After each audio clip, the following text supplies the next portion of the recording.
La technique d'assemblage sur place des câbles pour ponts suspendus consiste à combiner un grand nombre de fils métalliques en un seul câble, de façon à ce que les fils métalliques se répartissent la charge.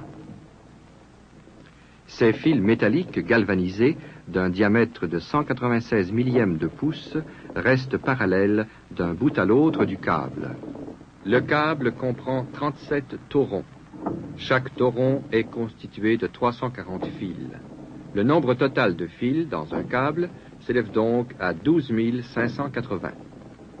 La distance entre les deux piliers est de 2190 pieds. La fabrication sur place des câbles commence par le transport de boucles de fils au moyen d'une poulie double suspendue à un câble tracteur et faisant la navette d'une rive à l'autre. Ce dévidoir téléphérique voyage à une vitesse allant jusqu'à 700 pieds par minute. Lorsque le dévidoir démarre à partir d'un massif d'ancrage, la partie inférieure de la boucle reste stationnaire.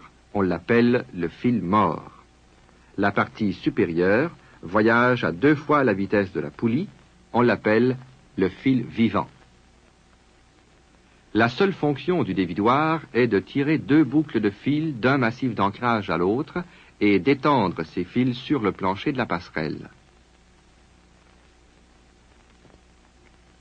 Le 7 avril 1969, on presse le bouton qui mettra en marche cette immense usine à ciel ouvert.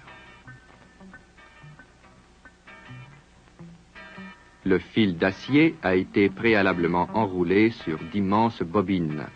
Des treuils mécaniques effectuent le débobinage. Comme les treuils mécaniques et le dévidoir téléphérique ont des vitesses différentes et que ces 2 vitesses ne peuvent être parfaitement synchronisées, le fil est passé à travers un système de poulies à contrepoids, montées dans une tour et servant à absorber la différence de vitesse entre le dévidoir et la débobineuse.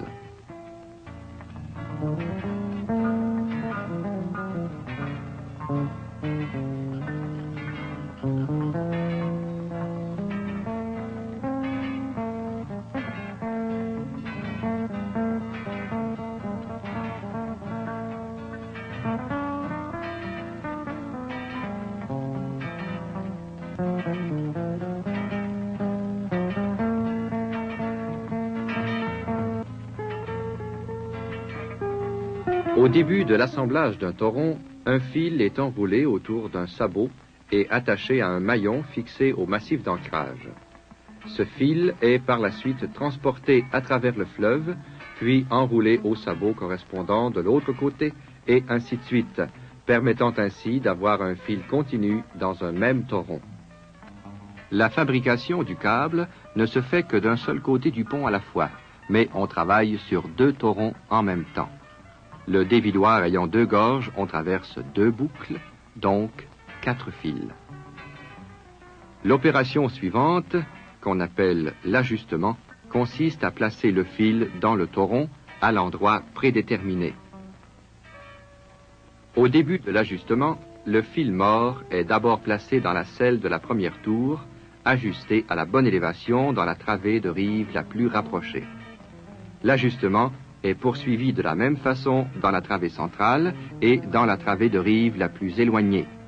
En même temps, le fil est enroulé sur le sabot du maillon auquel il appartient. À différents points sur les passerelles, des serres retiennent le fil jusqu'à la prochaine phase d'ajustement. Le silence qui règne dans cette vaste usine n'est rompu que par le bruit d'avertisseur indiquant que le dévidoir peut prendre un nouveau départ. Lorsque tous les taurons sont complétés, le câble a une forme hexagonale. Le câble est alors plus gros que dans sa forme définitive.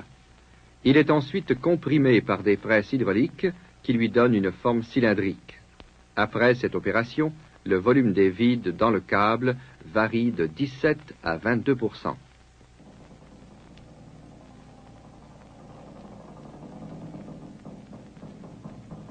Ce câble de 3725 pieds peut résister à une tension de 32 millions de livres et son diamètre est de 24 pouces et demi.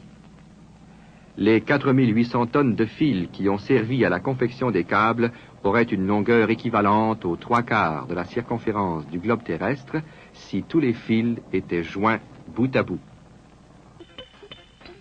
Une fois les câbles comprimés, on place les colliers. Ces colliers, faits de 2 demi-manchons d'acier coulé, comportent 2 cannelures qui recevront les suspentes. Ces 2 demi-manchons sont assemblés au moyen de boulons à haute tension. Les suspentes relient le câble porteur au tablier.